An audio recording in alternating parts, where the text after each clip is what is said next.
My name is Robert. Well, everybody calls me Bob Essinger.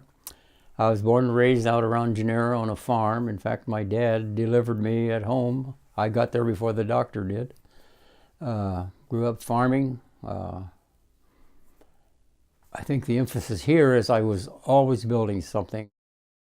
Got out of high school, went to work for a carpenter. We built custom homes for 5 or 6 years, I guess. And then I got drafted into the military. After I got out of the military, the gentleman that I had worked for building custom homes retired. So there's another guy who was looking for plumbing, heating, electrical work. So I thought, well, I'll try that. What the heck, catch the other side of the trades. And I was with him, I'm going to guess 5 years probably. But it really wasn't my cup of tea. We moved to Findlay here in 2007, which effectively retired me. I lost my big shop and we sold all the big machinery. So I bought some smaller machinery here for Findlay because I couldn't live without some tools, you know. So, but I was pretty much retired, so I started messing around building some models. I started out very slow, low key at first, you know, and I thought, hey, this is kind of fun, you know. I wound up, I was in an Honest John missile outfit in the military, but our girls and our grandchildren had no idea what an Honest John missile system was. So I had a lot of photographs of that while I was in the service, so I built the Honest John missile launcher so I could show the kids and grandkids that this is what Grandpa did, you know. And that went over really well. That's really what got the ball rolling, I think, on this model stuff. Of course, my farming heritage, you know, I had to build farm machinery.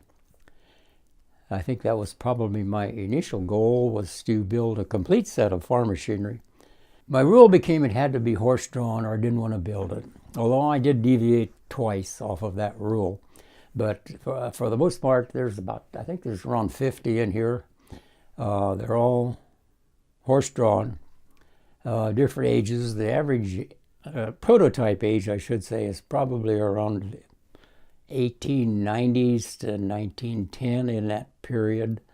And they'll all fit probably in that time period, you know. I can't have enough time to spend out in my little shop out there. My shop is about 8 foot square, but you don't need very many big tools to build models. You know, you do need a saw and you do a lot of sanding. You have to have a lathe, but it doesn't take a lot of equipment to build a model. You know, every one of these, I draw a set of blueprints up for each model before we even start, because I've always worked with blueprints, most of them that I've drawn myself, you know, so that just pretty much comes naturally with the background that I had. So everything you see here will, somewhere back there in the file cabinet, is the blueprints of that particular model. The military had a term they called interpolate. So if that's 12 and you go over there, but that's like the camera angle is way down there, that's got to be 12 down there also. So then you use all these little tricks to try to come up with the dimension. Sometimes if the sun's shining in the photograph, I'll measure the shadows. The shadow goes, if the sun's there again, if the sun's straight overhead, the shadow goes straight down. So you could use the shadow to at least confirm your conclusions, you know, that this is pretty close, you know. I tell a lot of people that I think most of these are probably within at least 2 inches of what the prototype is, you know, but yeah, a lot of these are old photographs. There's nothing survived that you can even verify that, you know, but those that have, sometimes I get the opportunity to measure them, and I'm pretty confident that they're all within a couple inches of the actual prototype. So I have a steam tractor that had 193 hours. I think that's right. That one holds the record as far as the most hours. Right behind it was a Buckeye traction ditching machine, which was built right here in Findlay. That one has 188 hours. Now, I said that they all have to be horse-drawn. Both of those models are not horse-drawn, so I stretched the truth on those two, only because of their local connections here to Findlay, Ohio. I started out an inch to the foot scale, and when I was working on the ditching machine, well, I was drawing the blueprints actually. I says, "Whoa, Robert, this thing is getting way too big. We're going to run out of room." So I dropped back to the 3/4 of an inch to the foot scale, which just made it 25% shorter than what it was. And I says, "Oh, I kind of like that, So that's the one that made me change scales, which is a very, very easy scale to work with. At 3/4 of an inch in the prototype becomes a 1/16 in the model. So if you have something that's 4 inches wide on the prototype, it's 4/16 wide in the model, or 1/4 of an inch. So it's real easy to jump back and forth from scale to prototype dimensions. I'm kind of glad I chose that 3/4 of an inch to foot just for that reason. It's so easy to work with. I use a lot of jewelry parts and pieces. I don't know if I dare to say names or not. Hobby Lobby, I get there a lot because they have a lot of jewelry making pieces. However, I never use anything for its intended purpose. I go in there and look, and I think, okay, that'll make this piece over here, and so I use a lot of little jewelry parts and pieces to accomplish whatever we're trying to do. A lot of times these carriages will have lanterns on the side, and that's where the jewelry business really plays a big part. But then, like I say, you just have to keep scrounging around until you see what works. If you can't find it, then you have to make it yourself. Guy asked me one time, he says, "Where'd you get all your parts?" And I says, "Well, you don't. You have to make them all." So, and that's what the reward is, that, yeah, I made all of that stuff in there. When you start buying parts and putting them on there, invariably, if someone's looking at your models and they say, "Well, where do you get your wheels?" I says, "I don't." I says, "I build them." "You make your own wheels?" "Oh, yeah, yep." Because every wheel in here, I think, is a different dimension, either diameter or the tire width. Probably a third of them have rubber tires. To my knowledge, I don't know of anyone that does this. I know there has to be other people in the world that make models, because I've seen some at the Smithsonian. There used to be a few up at the Henry Ford Museum. Most local museums will have at least one model sticking around sitting someplace, So I know these model builders are out there, but I don't know of any that's ever got involved as deeply as what I am, I just keep right on going, Like we're researching 3 models ahead right now, getting information going, By the time you get it researched, I pretty much have in my mind how I'm going to build it and what I'm going to need. And once you get those dimensions on paper, then it's just a matter of building it. When you get to that point, But yeah, Sharon, she sits on the computer every night, trying to find something exciting, that we think we would like in the collection, So to put up a museum is probably not in the works.